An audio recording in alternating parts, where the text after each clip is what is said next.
Hi there, I'm Jen, this is Remembered Reads, and this is going to be the page 112 tag. This tag was created by Sean the Book Maniac. He based it on the book prize La Prix de la Page 112, which is a French prize that bases judgment on the 112th page of a book. I think the idea is that the beginning might be good, but quality might drop off, or editing might drop off by the time you hit page 112.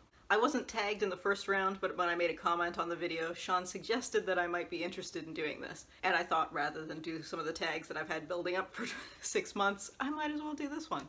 So the point of the tag is to pick a few books that you have not read yet and read the 112th page. I'm not going to read the full page because I think that might be too long and possibly too boring for anyone to actually listen to. So what I'm going to do is read the first paragraph on the 112th page of each of the 5 books that I have selected.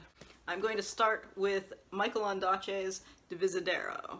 This book only has numbers on every other page, which is weird. But here we go. He preferred eating alone. Later, during the night, he would be surrounded by gregarious company at the cards tables. But here he silently watched the few other diners and the tells between couples. He had become preoccupied with a woman who came in every Monday and Friday with a bearded man. Jocko's wasn't known for its fast service, and while Cooper waited, he tried to imagine the man's profession. A surveyor? Or one of those men who drove insect-like trucks up to the planes at airports. The woman, in her black and white checked woolen skirt, and with legs that barely seemed to fit under the table, was almost 6 feet, tall as Cooper anyway. She was a ripple of energy. She'd leap up and talk to the staff, or check a name or date on one of the posters tacked to the wall, and come back with information for her partner. The cover of that book looks like a playing card, doesn't it? So that sounds in theme. This won the Governor General's Award. Let's change genres for a minute. The next book I'm going to read from is The Thousand Names by Django Wexler. This is the first book in the Shadow Campaigns series, which I've been meaning to read for a while, but I just have not gotten around to it. How long were you in Depot? Winter asked. A month. Should have been 6 weeks, but I was transferred out ahead of time for this expedition. Still, I count myself lucky. Why? I had a month, Bobby said. Some of the rankers got much less. If you had none at all, straight from the recruiting station to the ships. No wonder they can barely march, Winter muttered. Does the lieutenant know this? He should, sir. He has all the files. That didn't mean he'd read them or that he cared. Winter mulled that over. I meant to thank you, sir, Bobby said. For what? Winter said. It was just a trick. A clever trick, though. The men will be grateful. Just wait until DeFries screams his head off tomorrow. That gratitude may be short-lived, Winter sighed. Sorry, I'm not in the best of moods. Did you need to see me for some reason? Just to say that, sir. And to ask if you wanted your dinner brought in. In a book of this length, I think page 112 is still probably the setup, especially for a series that's as long as this one is. But, you know, flows well enough. So, alright, let's move on again. The next book that I'm going to look at is Lan Cao's The Lotus and the Storm. I am aware that my face has the plain gray look of a stone statue. I watch the unfolding of their intricate pantomime. Really? James struggles to express himself in Vietnamese. Really? He points to his mouth, then shakes his head. As he moves, the sleeve on his white cotton shirt is lifted. I am shocked but touched. He has a new tattoo. It is the date of my sister's death, etched on his arm in cobalt blue. Our Chinese grandmother nods, points to her own mouth, points at me, and then shakes her head. James grows somber. He crouches down, leveling his eyes with mine, and hugs me.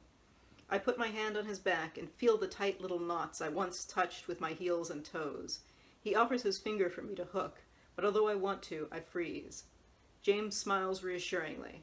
You will be okay. I'll be back. When we come home, my cricket is waiting for me in the amniotic silence of my bedroom. I put the cricket on my hand, and together we take a walk in the garden. Leaves rustle above as sparrows flit from a cluster of star fruit trees. Nearby, the mango tree I used to hide behind stands still and erect. Green mangoes hang low among the red glossy leaves, drooping from the stems. Unripe and tart, they can be dipped in chili powder, sugar, and salt, a delicious combination of sweet, sour, and hot in the mouth. I can almost taste the tanginess against my tongue. The night hums with nocturnal creatures. In response, my cricket makes its own little chirps. I put a finger to my lips and shush its shrill little calls. I ask the cricket if it wants to stay outside tonight. I keep my palm open to allow it to jump off, but it clings to my skin, opting to suffer life's shortcomings with me instead. Above us the stars gleam. I imagine one blinking at me. Here on Earth, the cricket and I will hide out together in friendship. I will have the cricket by me while I wait for life to take its turns.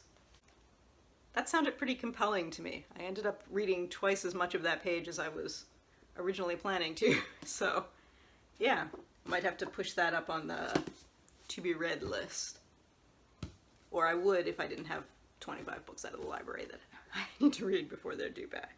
Alright, next up is Ismail Kinnaras' The Siege, which is set in the early 15th century in Albania, and I believe is about a siege of Ottoman forces. Page 112 is the last page of a chapter here. There isn't a lot of text on it, but let's read it and see how it goes.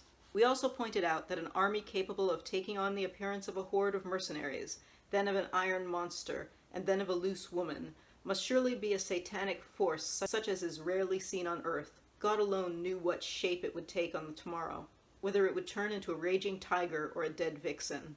Many of us recalled the stories of our ancestors about ogres, many-headed dragons, witches with changing faces, about the evil one and the horrible horned man. All those fantastical creatures had some resemblance to this wizard army that now laughs and now cries, now spits smoke or else grows moody and silent.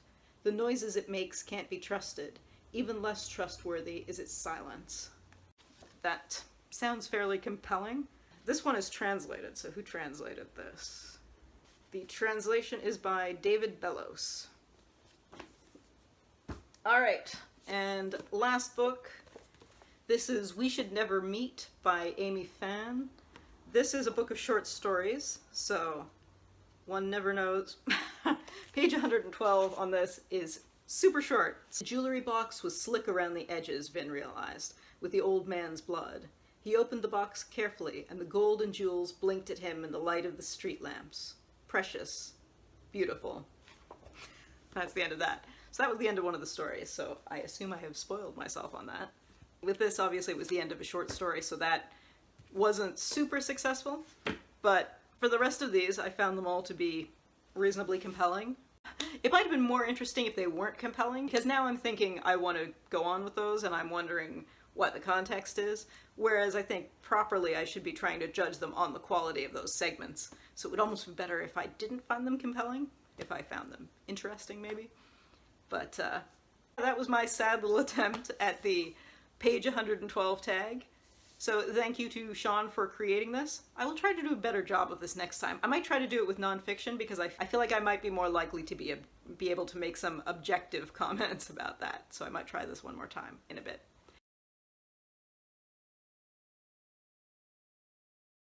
Anyway, that's it for now. Ciao.